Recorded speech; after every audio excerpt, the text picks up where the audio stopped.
La table ronde de ce matin porte sur l'accès aux données des dossiers médicaux électroniques.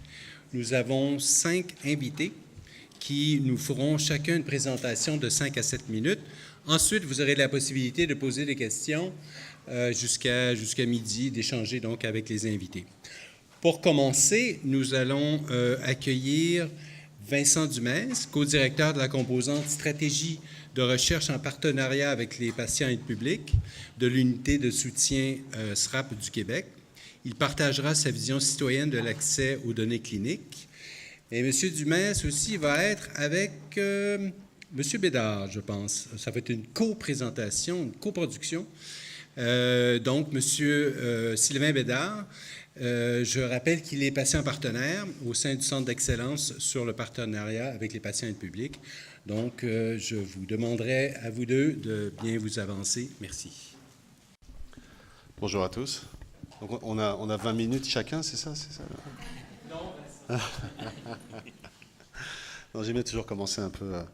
Merci beaucoup. On est très heureux, Sylvain et moi, d'être parmi vous aujourd'hui et que le ton aussi soit lancé en ce qui concerne l'engagement des patients dans cette magnifique initiative de l'accès des données. Quand je discute avec Alain de l'accès des données, j'ai toujours l'impression qu'on est dans une espèce de train ultra rapide qui est en marche, mais avec les freins. C'est comme si on avait oublié d'enlever les freins. Alors ça fait j'ai l'impression que c'est un peu comme ça l'accès aux données au Québec en ce moment. Et j'ai l'occasion d'être, je suis sur quelques CA d'organisations pan-canadiennes, puis je me rends compte aussi l'écart qui est en train de se produire entre le Québec et le reste du Canada sur cette question-là. Et j'avoue que c'est assez préoccupant.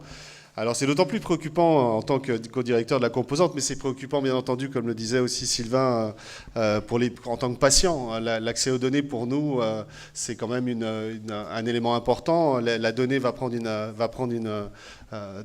est riche en enseignements et riche en amélioration, que ce soit au niveau de la qualité des soins ou de l'efficacité des soins. Alors c'est un dossier qu'on doit travailler ensemble.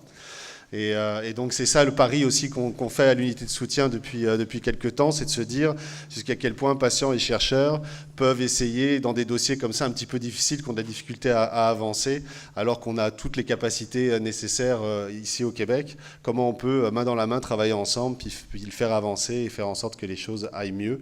Et je pense que c'est exactement ça la philosophie aujourd'hui avec la présence des patients ici, et que ce soit dans la salle ou que ce soit sur l'estrade. Alors ça revient un peu, je co-dirige aussi un centre d'excellence à l'Université de Montréal et notre slogan c'est « Ensemble, je vais mieux ». Alors on trouvait que c'était important de le ramener parce que c'est exactement ça la question des données. Ce partage des données, c'est pour finalement arriver à un objectif commun qui est l'amélioration de la santé des Québécois et des Canadiens. Donc je trouvais que c'était assez propice à la journée. Un autre élément qu'on aime bien amener, c'est, on disait aujourd'hui, il est temps d'intégrer le patient dans son équipe de soins et le citoyen dans son système de santé. Alors, et la question des données fait partie de cette dynamique d'intégration. Intégrer le patient dans son équipe de soins, bien entendu, c'est de lui donner aussi un accès à ses propres données pour qu'il devienne un acteur à part entière de cette équipe et de son propre processus de soins, qu'il puisse éventuellement améliorer sa propre prise de décision et sa capacité d'auto-soin. J'aime bien prendre l'exemple de quand on parle de l'accès, hein, c'est un gros thème actuellement dans les politiques publiques au Québec, l'accès aux services.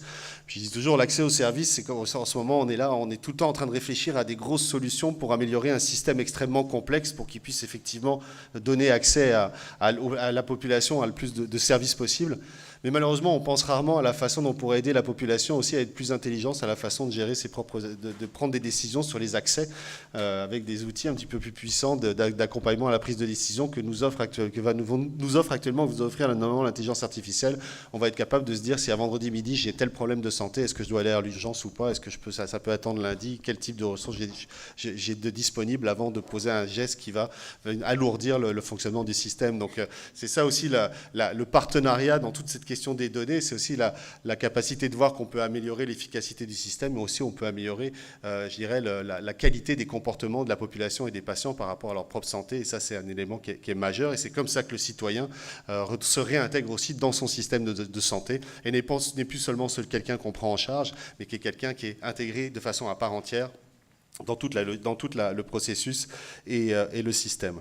Alors on pense, en tout cas, que ce soit au niveau de la composante et au niveau de ce mouvement du partenariat patient en ce moment, qu'on est à un moment clé. Et c'est pour ça que c'est extrêmement important d'avoir des patients partenaires et la population et les citoyens partenaires de ce mouvement qui touche autour de la donnée, parce que les patients, on est des grands consommateurs, on produit de la donnée et on est aussi des grands consommateurs de données aujourd'hui.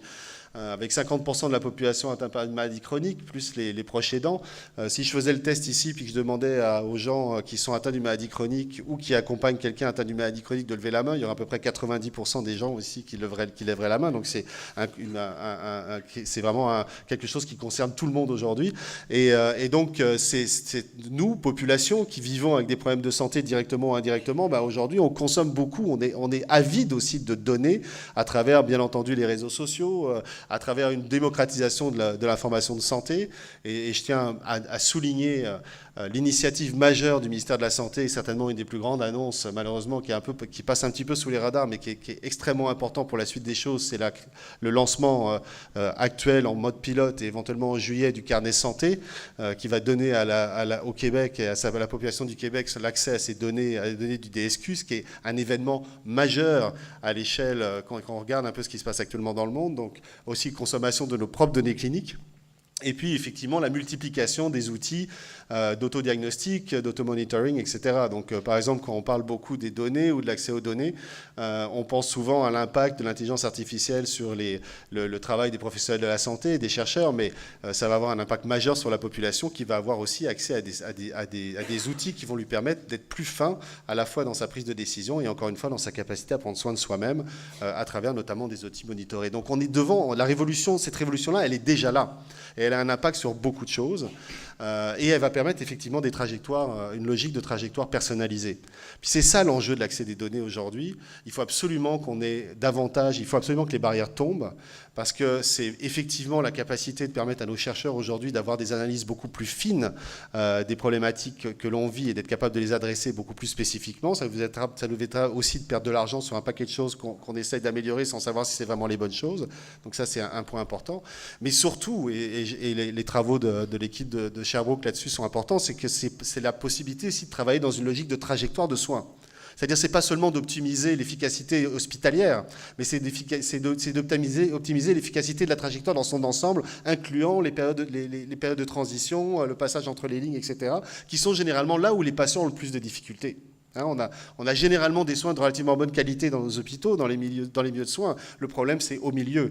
Et donc, quand on a un accès à des données globales importantes au niveau des comportements des patients, etc., et qu'on pense dans une logique de trajectoire, forcément, on sort d'une vision hospitalo-centrée à une vision beaucoup plus intégrée sur la question de la trajectoire de vie d'un patient et de son optimisation dans son ensemble. Et pour nous, aujourd'hui, patients atteints de maladie chronique, c'est un élément c'est crucial dans la façon dont on vit nos problèmes de santé au quotidien. Alors c'est pour ça que je réitère encore une fois que nous sommes des partenaires à part entière dans ce dossier-là et qu'on est très fiers et tous les patients qui sont ici je le sais, je les connais tous individuellement, sont très fiers de l'être et très contents d'être ici avec vous aujourd'hui. Alors je laisse la parole à mon ami Sylvain. C'est la première fois qu'on présente ensemble, je suis un peu intimidé.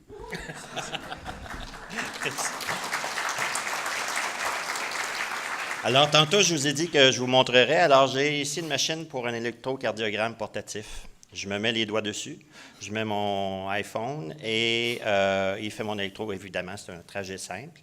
Je m'en viens pas pire en cardio, hein, j'ai 38 ans. Mais je suis capable de voir les extrasystoles, je ne sais pas si vous seriez toutes capables.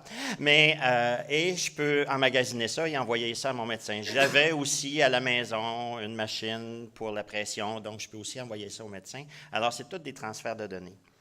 Est-ce que je peux partager vos données? C'est drôle, il n'y a jamais vraiment personne qui me l'a demandé, mais je sais que ça se fait. Et l'importance d'avoir des patients là-dedans, c'est, comme je dis, est-ce qu'on peut justement leur demander aux patients? Je sais le bienfait que ça me fait, mais il y a beaucoup les gens du public, la peur, c'est qu'ils ne connaissent pas, ils ne savent pas ce qui se passe, donc on laisse les scandales, tous les papiers leur faire peur et ils peuvent leur faire croire n'importe quoi parce qu'ils ne sont pas éduqués là-dessus, parce que, je ne sais pas, il n'y a pas d'éducation là-dessus. Qu'est-ce que ça peut changer, les données? Ça peut changer plein de choses.